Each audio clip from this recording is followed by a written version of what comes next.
Hello everyone. तो कैसे हैं आप सभी। उम्मीद है आप सब अच्छे होंगे और बेहतर तरीके से पढ़ाई को कर रहे होंगे। तो आज हम पढ़ने वाले हैं कोशिका के अंगों के बारे में, यानी पार्ट्स ऑफ सेल। पिछले वीडियो हमने पढ़ा था कि कोशिका क्या है और कोशिका का एक जीवन में क्या महत्व है और कोशिका से कैसे एक जीव का निर्माण होता है, एक जीव बनने के लिए कोशिका की क्या जरूरत है, उन सब के बारे में हमने चर्चा की थी। आखिर कोशिका के अंग क्या क्या हैं, बॉटनी, फिजिक्स, बायोलॉजी, यानी जो भी हम पिछली वीडियो में डिस्कस कर चुके हैं।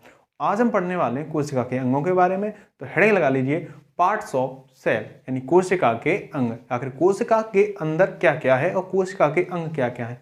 जैसे यानी कि एक ह्यूमन बॉडी बनने के लिए उसके अंग क्या क्या हैं, उसी प्रकार एक कोशिका के अंग क्या क्या हैं, उन सब के बारे में हम चर्चा करने वाले हैं। तो चलिए हेडिंग लगा लीजिए पार्ट्स ऑफ सेल, शुरू करते हैं। तो आज की हमारी हेडिंग होगी पार्ट्स ऑफ सेल, यानी कोशिका के अंग। क्लियर है। कोशिका के अंगों के बारे में हम चर्चा करने वाले हैं। तो मुख्यतः जो कोशिका है वो दो भागों में विभाजित होती है। मुख्यतः कोशिका दो भागों में विभाजित होती है। नंबर एक होता है प्रोटोप्लाज्मा, दूसरा होता है हमारा सेल मेम्ब्रेन। ठीक है, यानी जिसे हम कहते हैं कोशिका भित्ति। और ये क्या होती है, जीव द्रव्य। क्या कहलाता है, जीव द्रव्य। तो हम बारी बारी से समझते चलते हैं जीव द्रव्य क्या है और कोशिका भित्ति क्या है। तो कहने का मतलब एक कोशिका जो होती है मुख्यतः हेक्सागोनल होती है, यानी कि 6 कोने निकले होते हैं उसमें। मुख्यतः आप देख लेंगे किस प्रकार है, मैं आपको बता देता हूं। कुछ इस प्रकार से कोशिका होती है, बेंजीन लाइक स्ट्रक्चर, इस प्रकार से।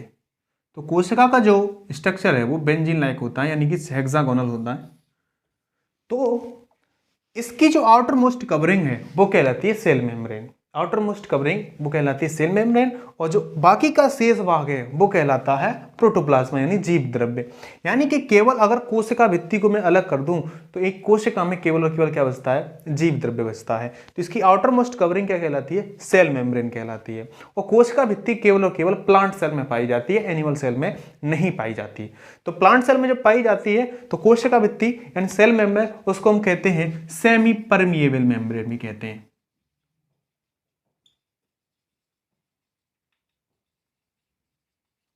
क्लियर है, सेमी परमिएबल मेम्ब्रेन भी कहते हैं। अब तो जीव द्रव्य है, जीव द्रव्य भी दो भागों में विभाजित होता है। जीव द्रव्य भी दो भागों में विभाजित होता है। नंबर एक होता है साइटोप्लाज्मा, साइटोप्लाज्मा, और दूसरा होता है हमारा न्यूक्लियस। दूसरा होता है हमारा न्यूक्लियस। न्यूक्लियस को हम कहते हैं केंद्रक, और दूसरा इसे हम कहते हैं, ये हो गया जीव द्रव्य, इसे कह दो हम कोशिका द्रव्य।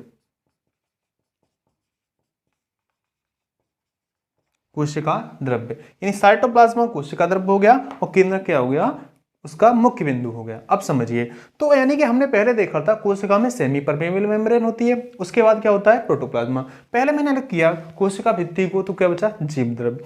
अब जब जीव द्रव्य में चर्चा की मैंने, तो मैंने कहा इसके अंदर एक न्यूक्लियस होता है, यानी एक केंद्रक होता है। तो केंद्रक और केंद्रक को छोड़ के जो शेष भाग बचा वो क्या हो गया, साइटोप्लाज्मा, यानी कि कोशिका द्रव्य हो जाएगा। तो केंद्रक और कोशिका द्रव्य को यानी कि दो भागों में जीव द्रव्य बंटता है। यानी कि बाकी के जो अंग होंगे कोशिका के वो सारे के सारे किस में होंगे, इस साइटोप्लाज्मा में होंगे। तो यानी कि केंद्रक एक अलग मुख्य भाग हो जाता है, और केंद्रक के अंदर केंद्रक भी क्या दो भागों में बंटता है। नंबर एक होता है हमारा न्यूक्लियोक्लियस, न्यूक्लियोक्लियस जिसे हम कहते हैं केंद्रिका। क्या कहते हैं हम, केंद्रिका, यानी केंद्रक में भी दो भाग बंटते हैं, एक होता है केंद्रिका और दूसरा होता है हमारा न्यूक्लियोप्लाज्मा।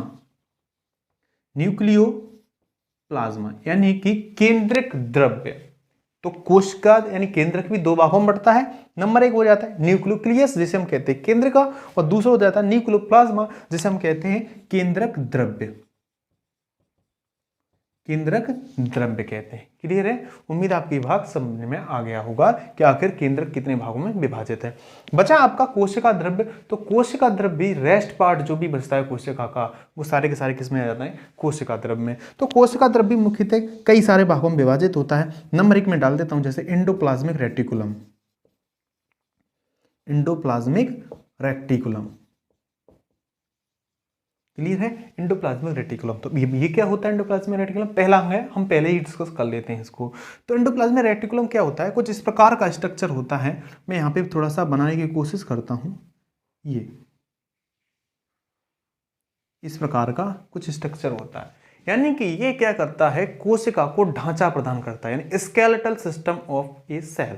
कोशिका को ढांचा प्रदान करता है, यानी कि जैसा हमारे मान लीजिए ह्यूमन बॉडी का जैसा कंकाल तंत्र होता है वैसा ही तो इसका निर्माण होगा।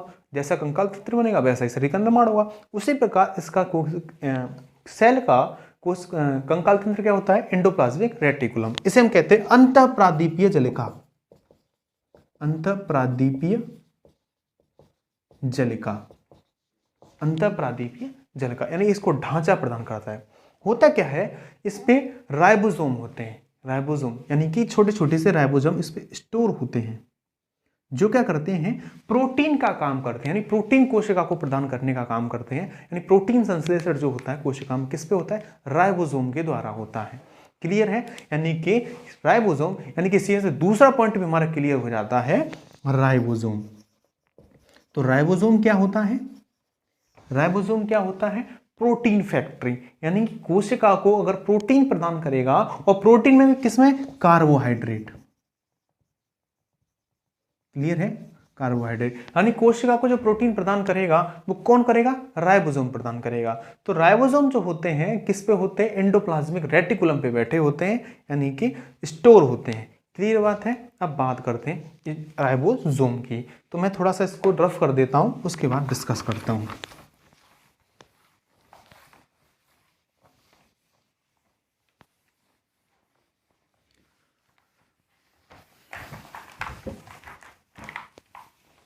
ठीक है, राइबोसोम।